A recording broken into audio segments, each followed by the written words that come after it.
చాలా సంవత్సరాల క్రితం తక్షశిల అనే ఊరిలో చాణక్య అనబడే బ్రాహ్మణుడు ఉండేవాడు. అతడు మౌర్యుల సామ్రాజ్యాన్ని స్థాపించిన మహోన్నతుడు. ఈ సామ్రాజ్యం స్థాపించడానికి అతడు చాలా కృషి చేశాడు.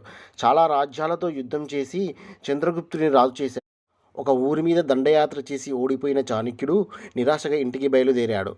దారిలో అలసగా అనిపించి ఒక ఇంటి అరుగు మీద కూర్చున్నాడు. ఇంట్లో ఒక అవ్వ తన పిల్లలకి అన్నం పెడుతోంది.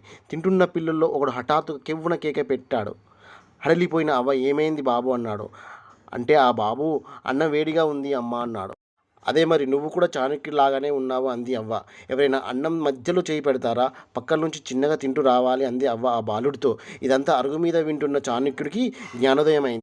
ఆ తర్వాత తన తప్పులు తెలుసుకున్నాడు. బలవంతులైన నందులు వాళ్లకు బాగా పట్టున్న పాటలిపుత్రం మీద దండయాత్ర చేస్తే కలిగేది నిరాశే అని అర్థం చేసుకున్నాడు. ఆ తరువాత చంద్రగుప్తుడితో కలిసి చుట్టుపక్కలున్న చిన్న చిన్న రాజ్యాలను ఆక్రమిస్తూ నెమ్మదిగా పాటలీపుత్రం మీద యుద్ధం ప్రకటించి విజయాన్ని సాధించాడు.